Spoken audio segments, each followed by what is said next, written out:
Welcome to In the News, Conversations Around Security, a new and dynamic podcast where we dissect the day's headlines through the critical lens of security risk management and where awareness meets analysis.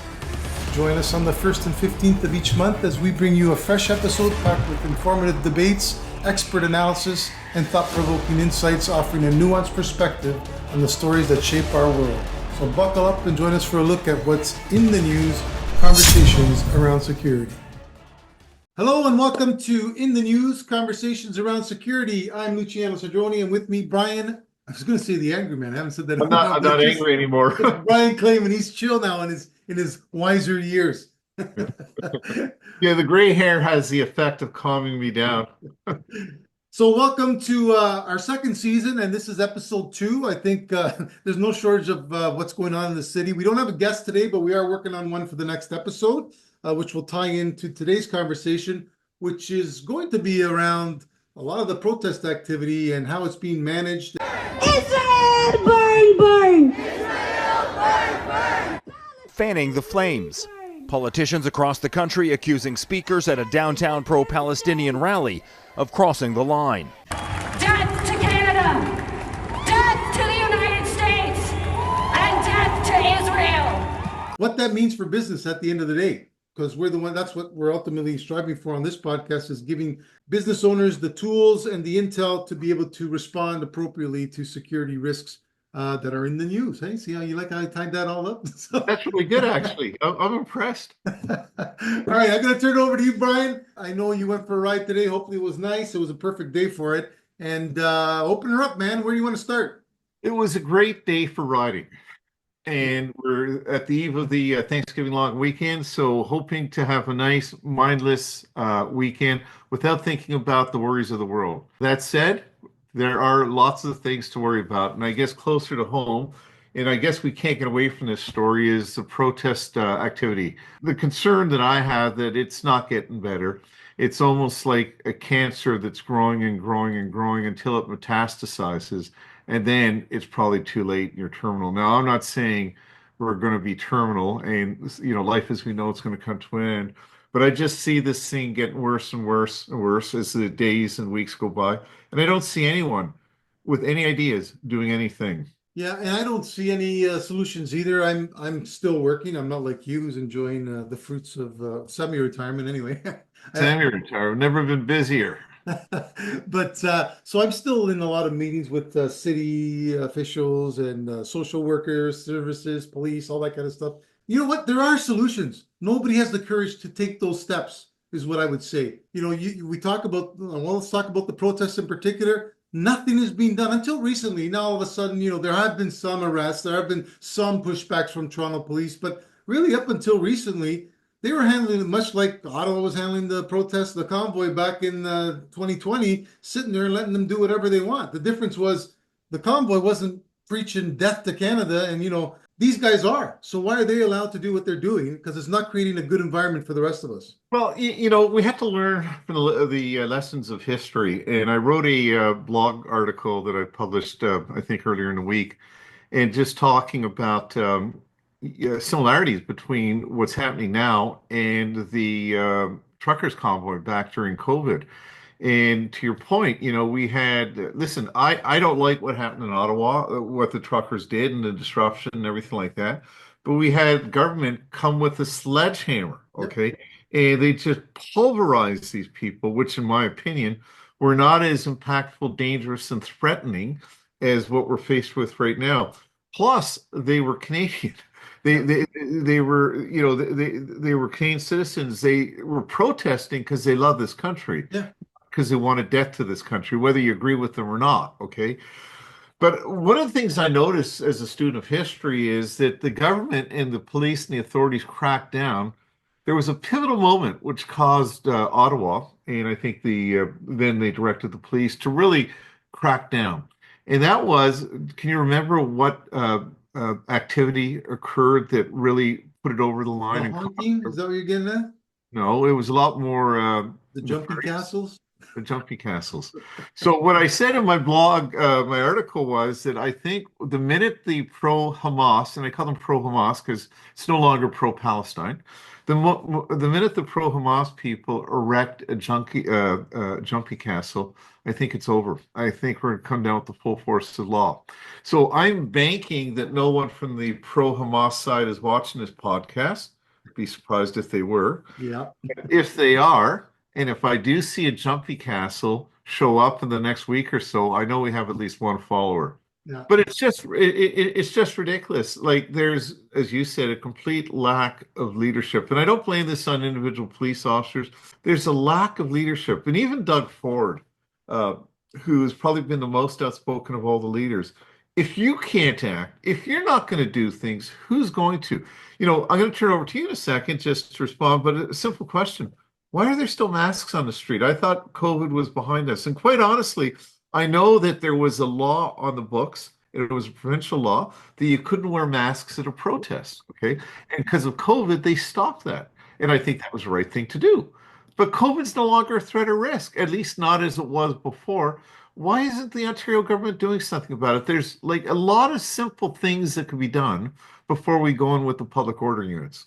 Yeah, and the law's still there. I know that on our, like I said, my calls with some of our peer security companies operations that are out there, a lot of buildings have banned masking altogether in their buildings. They don't care if it's a medical mask or what. You got to take it off when you come into the building. Well, listen, I think it's wrong, okay, for the private sector to do that. I think we have to have some context. So, for example, if I go into a commercial building and I have a neighbor that's going through chemo, so when they go out, they have to wear a mask because their immune system is shot.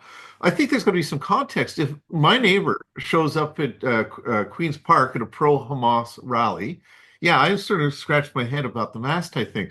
But she's shown up to work. So I don't think we should ban masks, but I think there should be some context. And I'd like to think our police leaders that are making lots of money, that are pretty smart guys, okay, and I've worked with them, you've worked with them, I think they can tell the difference. When you've got someone masked up like that saying death to the Jews or death to Canada type thing, clearly that person's not suffering from an immune issue. And this is the thing. We take our freedoms and our charter protected rights, okay, and we twist ourselves into a pretzel. And our adversaries are just laughing at us. They're laughing at us. It's comical. And you are right. Context is the key. And I will say that those buildings, we're talking about protests specifically. And those guys coming into the building, but they are also dealing with much bigger issues, things like increased thefts in their retail stores, right? So guys coming in with their masks to do that. So to your point, yeah, they're going to come in and they're going to use some common sense. You'd like to think that those guards will use some common sense. Somebody's very sick. Somebody doesn't look like a terrorist. Somebody doesn't look like they're up to no good. They're gonna say, yeah, keep the mask on because you need it. But the fact is, they have taken the position that you don't come into our building and wear a mask for the sake of wearing a mask. They're just not, for all these reasons. It's not just about the protests, increased thefts, increased assaults, all these things are starting to add up and people are just sort of fed up. What do you want the private sector to do? Well, I just want to go back to you said about guards using common sense, and I think we have no. Okay. Relax, okay. We've got a lot of good, smart guards. We do. We have a lot of good, smart police constables, but the problem is you can only use common sense if you provide the guards and the police constables the framework under which to exercise that common sense. Yeah. And I think what happens far too much, and certainly in the private sector security side, where you don't have programs that are anchored by strategies, that we rely on the guard.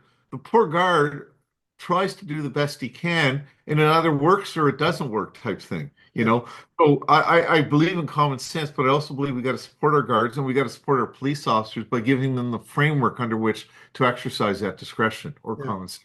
I'm good. Because you thought I was going to attack guards. I did think that. You don't know me well, Mr. Syndrome. I do want to go back to one point you said regarding, the level of government needs to go up. I disagree. I think even someone, I'm going to say Olivia Chow, who I really can't stand, and she's proven to be a disastrous mayor. She's absent.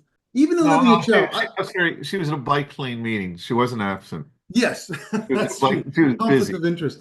But the point is, even somebody like Olivia Chow, yes, she can't do anything to influence what's going on in Gaza, but she is in a role of accountability, of perception. And if Exactly. you're sitting there and you don't do anything, sort of like the other idiot, Fred Hahn from the CUPE, right? Like you represent a bunch of people, and yet you're out there supporting this. It speaks volumes of who you're supporting and where your thoughts are. So when police come out and they see the mayor is not doing anything, of course they're going to feel like, I'm not supporting. Who am I out here fighting for? Who's going to have my back when things go south?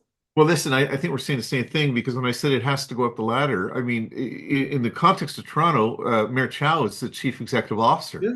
And, Benjamin Netanyahu isn't really too concerned what Mayor Chow thinks, but she is the person that sort of runs the city or the person that has to give the proper optics to set the tone in the city. And there's a complete loss there. The Prime Minister of Canada, he can't really influence Israel or Gaza or That Lebanon, influences although he my like house. well, not going to go there. Although he likes to think he can, but he can't be a moral leader for Canadians. Where is he? Where is Melanie Joly? Yeah. She can't even say that these people are terrorists, okay? And I'm most disappointed, as I said, in Doug Ford because, I'm sort of a right of center guy, and that doesn't mean I'm anti-liberal. It just means I'm right of center, and I don't believe the liberals are a centrist party anymore. They're just a radical left party, in my opinion. Pretty Okay? much, yeah. So I'm not anti-liberal, but Doug Ford is probably the most right of those guys, and he's probably where the center is, or a little bit right of center. It's like in the States where every time there's a active shooting at a school, hearts and prayers and hearts and prayers. Doug Ford's saying all the right things, but it's not enough. Stop saying. It's like you go to the bad guy, better stop. You put a line in the sand, like Biden, don't cross this line. Okay, you cross it, going to do another line. At some point, you've got to not just, you got to stop talking. As my friends at York Regional Police say on every one of their police cars, deeds speak. Yeah. Actions speak louder than words. I will note though that I think you've got a Toronto police shirt on, and so you should think about who you're quoting before you say it. I don't have one on this. This basically says Costco. No, Reebok. Where it is. There it is. Reebok. Caroline, I'm going to talk to her about that. Yeah, well, she only gave me one York shirt, and it's dirty now, so I had to go into my laundry and get another one. All right, so let's move on to another piece. I was on a call yesterday from ACES actually, and they were talking about civil unrest. Explain who, for listeners, ACES, what that is. Well, ACES is the American Society of Industrial Security, I think is what the whole acronym stands for, but it is the biggest sort of association of security professionals in the world. And they've done a good job this year. We were talking about it this morning on pushing out more information, more opportunities to sit in on educational sessions, which I did yesterday. They brought in a guy who was dealing with civil arrest. Now, granted, these numbers are from the US, but he says the civil unrest last year in total across the US topped $1 trillion in damages, which is an outstanding number. And the point I bring it up again, tying it back to what we're here for, that's on business. It's not the government. We're talking about businesses, everyday mom and pop shops, conglomerates, big companies. They're all paying the price for government inaction on clamping down on these types of activities. He averaged in the US again, they averaged out that for a protest, to protect their businesses against protests, businesses will spend anywhere from $40,000 to $50,000 a year to try and, plywood, cleaners, cleaning up graffiti, all that kind of stuff. If they averaged it out, that's what it comes out to, which is a significant amount, especially for the smaller businesses. So at the end of the day, it hurts businesses and ultimately it hurts you and I because we got to go and buy stuff from them. That all gets accounted for in the price. Yeah, I mean, I'm not surprised to hear that. I have one client based here in Toronto that's sort of in the thick of it, and they're sort of north of close to $2 million. Not on top of their already high budget of about $1.5 million in security, and that's directly attributable to this. Toronto, I believe this year, Mayor Chow levied the largest tax hike ever the city's ever had. And apparently they're on track to do the same thing next year. Well, what I said earlier about our charter tends to be taken out of context and twists us into pretzels. We don't have enough policemen to do the calls for service come in. I was trying to look at some statistics of how much money it has cost in extra policing across Canada. I wasn't able to get that stuff, but I was able to get off the Toronto police site. that they have spent this year, since October 7th, $12 million. Okay. Now, apparently, $12 million, I think, is half a percentage point of or percentage point of your taxes. Oh, okay, yeah. Maybe I'm getting that wrong, but it was really quite high. But the 12 million, nearly 5 million of that was overtime costs, and that's only going up and up and up. So I'm thinking, what are we doing to ourselves? I mean, you've got people that aren't espousing Canadian values. I bet you that many of them aren't even Canadian citizens. Okay, Canadian citizens of convenience. well, yeah, but my friend Justin Trudeau says a Canadian is a Canadian is a Canadian. I'll give you that, okay? However, I don't even know that they're Canadian citizens of convenience. I think they might be students on visas or landed or whatever type thing. Well, we know some are terrorists. Causing me and you and taxpayers of Toronto and every other major city for our money, our police dollar to be spent to support their rights. Well, what about everyone else's rights? What about the example you just gave, Luke? Those businesses have a right not to have to spend all that money, $50,000 per protest. There's something wrong here. I just don't understand because, again, the charter was never intended for people to say death to Canada. What is so confusing to me also is the double talk that comes from the police services, okay? And again, you probably won't find two bigger supporters, at least one in me, of the police than Luke and I. Me more than Luke, okay? And yeah, I don't know, goddamn it, where I was going with that. Oh yeah, this is where I was going with it. If we had a bunch of pointy head with white Ku Klux Klan stuff going down at Young Dundas Square, burning an effigy, okay, a black person, or if we had a desecration of the gay pride flag, how long do you think that would last? Do you think it would last a year? So, I don't understand the Weasley approach that the police and government have taken, and I do understand the police. The police really need the leadership, and I know that the police will be, if it goes well, and if they intervene forcefully, they're going to be heroes. I'm sorry, not forcefully, decisively, they're going to be heroes. And if it doesn't, and there's violence, which probably would happen, it's going to be on them. Okay, government's going to wash their hands of it. But I got to tell you something. The chiefs of police, okay, do not answer to the mayor. They don't answer to the government. They answer to the police service boards, and they're governed by the Police Act. It would be nice to have some people with intestinal fortitude and courage to just do the right thing, and flush out what the issues are here. We either have laws or we don't have laws. Well, and the reality is history always shows in the absence of laws, somebody's going to step in, in the absence of a power, someone's going to step in and take it. And right now, people don't have the confidence in the government being able to protect them. And you're starting to see citizens take the law into their own hands. Like you said, there's all kinds of things. I just read today, actually, a guy who found, and I don't know if it's a Canadian incident, I think it is, but the father tracked down this guy who was messing around with his 12-year-old daughter. This guy was 60 years old, and then he shot him. Now he's been charged. The father, because the guy's dead. But what else do you want him to do? Like, if that was my daughter, I sure shit don't have the confidence that our justice system is going to let them pay. But see, I'm not sure that was the right example. I think you're showing your redneck That's right. part of you coming out. The point is, I don't know what he did with the justice system. I don't know if he reported to police and he did nothing. I'm not really sure. But there are cases where people clearly are getting assaulted in front of the police, okay? And not just in Canada. There seems to be more so you see this in you see it in Australia, you see it in London, England, and the UK, you're seeing it in Ireland, you see it in Canada. European countries are starting to crack down. It's interesting, you've got the Western European countries, it's a pendulum. We're very liberal, very left governments. And you look at Italy now, you look at Hungary with Viktor Orban, you look at Germany, okay? Germany is not taking any hostages. There's no shit. Just look at some of the footage of what the police are doing in Germany, Berlin, when people are saying death to Jews or death to Germany. Yeah. That's not, or burning flags. Liberal Scandinavia. Those guys are so liberal, they make Trudeau look like a right-wing extremist, okay? And they're cracking down because they know that this social experiment has failed. But countries like Australia and the UK and Canada, we haven't learned the lesson. The US were a little bit slow off the mark, and I think I talked about this at the last podcast. I would ask any of our listeners to just go on YouTube and put down NYPD protest activity.